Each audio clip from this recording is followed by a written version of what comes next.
Bom dia. Vamos fazer uma prece?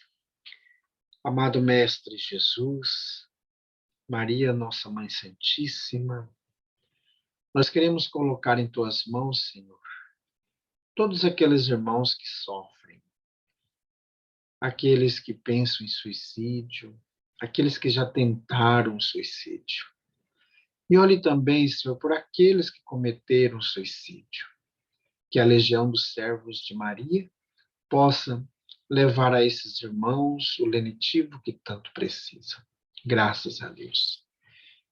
Meus amigos, hoje, terça-feira, é dia da reunião pública em nossa casa espírita. Então, você está convidado a participar conosco da nossa reunião a partir das 8 horas da noite. Queremos lembrar aos irmãos que a casa espírita fecha o portão 5 para as 8.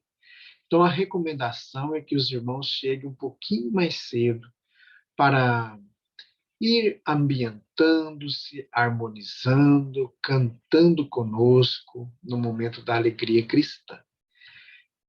Hoje nós temos 3 palestras simultâneas. Então, os amigos que vão presencialmente em nossa casa têm a liberdade de escolher em qual assunto deseja estudar. E aqueles que participam conosco pela plataforma Zoom também. E os amigos que nos acompanham pelo Facebook, sejam todos bem-vindos à nossa reunião pública a partir das 8 horas da noite. Meus amigos, a Concafras está chegando. Agora, em fevereiro, no período do Carnaval, nós temos a Concafras. Então, você pode participar conosco, fazendo as suas inscrições. Então, é só entrar lá no site concafras.com e fazer a sua inscrição. Meus amigos, nós estamos estudando o livro O Evangelho por Emmanuel, Comentários às Cartas de Paulo. E estamos transmitindo as mensagens por meio da mediunidade de Chico Xavier, referente à carta de 2 Timóteo. Fiel é esta palavra. Se com ele morremos, com ele viveremos. 2 Timóteo, capítulo 2, versículo 11. Testemunhos de fé. Certo, a esperança em Cristo será sempre um refúgio indispensável na hora da partida, mas a advertência apostólica nos convoca a ilações mais graves. Lembremos os perversos que aceitam Jesus na hora extrema. Muita gente portadora de crimes inomináveis faz ato de fé no leito de morte.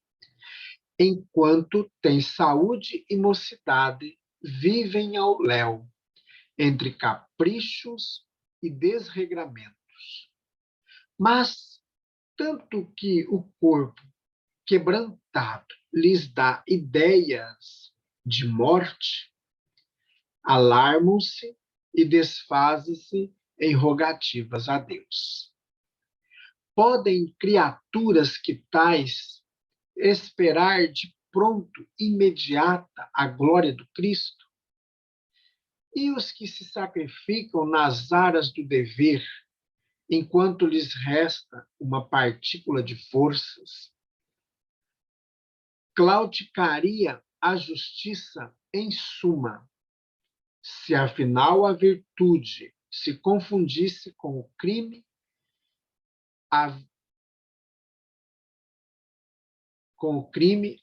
a verdade com a mentira, o labor com a ociosidade. Certo que será sempre útil recorrer à misericórdia do Senhor, ainda que manchados até os cabelos, bem como acreditar que para toda enfermidade haverá remédio adequado.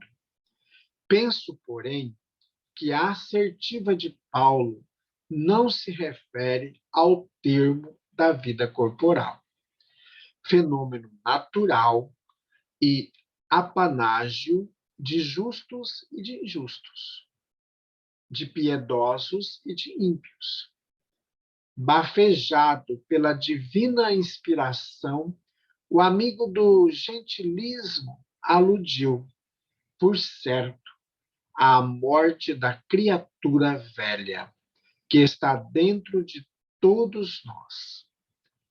É a personalidade egoística e má que trazemos conosco e precisamos combater a cada dia para que possamos viver em Cristo. A existência terrestre é um aprendizado em que nos consumimos devagarinho, de modo a atingir a plenitude do Mestre. No plano da própria materialidade, poderemos observar esse imperativo da lei. A infância, a mocidade e a decrepitude em seu aspecto de transitoriedade não podem representar a vida. São fases de luta, demonstrações da sagrada oportunidade concedida por Deus para nos expurgarmos da grosseria dos sentimentos, da crosta de imperfeição. Costuma-se dizer que a velhice é um ataúde de fantasias mortas, mas isso apenas se verifica com os que não souberam ou não quiseram morrer com o Cristo para alcançar a fonte eterna da sua vida gloriosa. Quem se valeu da possibilidade divina tão somente para cultivar ilusões balofas, não poderá encontrar mais que o fantasma dos seus enganos caprichosos. A criatura, porém, que caminhou de olhos fixos em Jesus, em todos os pormenores da tarefa, essa naturalmente conquistou o segredo de viver triunfante acima de quaisquer circunstâncias adversas. Jesus palpita em seus atos, palavras e pensamentos. Seu coração, na nobreza ou na abastança, será como flor de luz aberta ao sol da vida eterna. Comunicação de Emmanuel, publicada no livro Renúncia, da editora FEB, na segunda parte, no capítulo 3º. Muito bem, meus amigos, temos aqui uma ótima comunicação de Emmanuel, né, que nos traz os testemunhos que nós devemos ter a cada dia. Então, eu quero chamar a atenção aqui quando o Emmanuel nos diz que a criatura, porém, que caminhou de olhos fixos em Jesus, em todos os pormenores da tarefa, conquistou o segredo de viver triunfante. Veja, meus amigos, que é muito importante esta fala. Eu sempre digo aos amigos, durante os trabalhos mediúnicos de nossa casa espírita, que devemos sempre trazer a imagem de Jesus à nossa frente. Porque quando nós mentalizamos Jesus, a sua força magnética criada pelo nosso campo mental, essa imagem do Cristo, vai produzir o rompimento das influenciações destrutivas às quais somos vitimados, ou estamos causando a outros.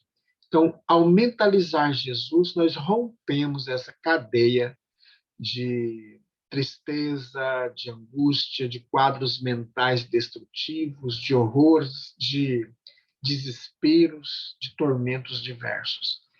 Então, quando a gente perceber que nós estamos entrando num estado de tristeza, de angústia, vamos ter o hábito de mentalizar a figura de Jesus. Porque quando a gente cria esse quadro mental de Jesus, nós vamos expulsar do nosso lado todas as influenciações danossas. Por isso, meus amigos, é importante nós nos sintonizarmos com Jesus durante o dia inteiro.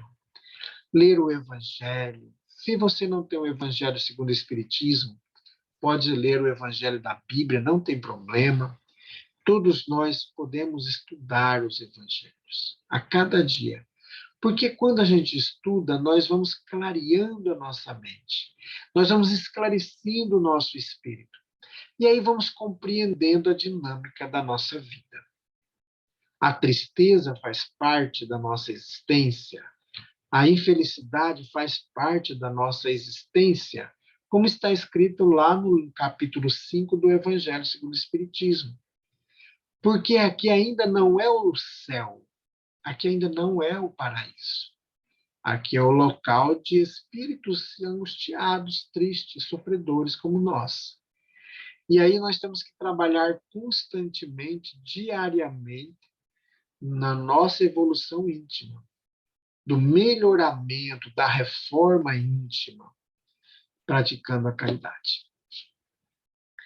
Convido os amigos também a fazer prece comigo, lá do Evangelho segundo o Espiritismo, para uma pessoa doente. Então, que é a prece 79 do Evangelho. Meu Deus, vossos desígnios são impenetráveis, e em vossa sabedoria julgastes dever afligir pela doença os irmãos que sofrem nesse instante. Lançai, suplico-vos, um olhar de compaixão sobre seus sofrimentos, e dignai-vos colocar-lhes termo. Bons espíritos, ministros do Todo-Poderoso, secundai, suplico-vos, meu desejo de aliviá-lo. Seja conduzido o meu pensamento, a fim de que verta um salutar bálsamo em seu corpo e consolação em sua alma. Inspirai-lhe paciência e submissão à vontade de Deus. Dai-lhe forças para suportar suas dores com resignação cristã, a fim de que não perca o fruto desta prova. Graças a Deus, que Deus seja louvado. Meus amigos, tenhamos um bom dia, fiquemos em paz e que Deus nos abençoe a todos.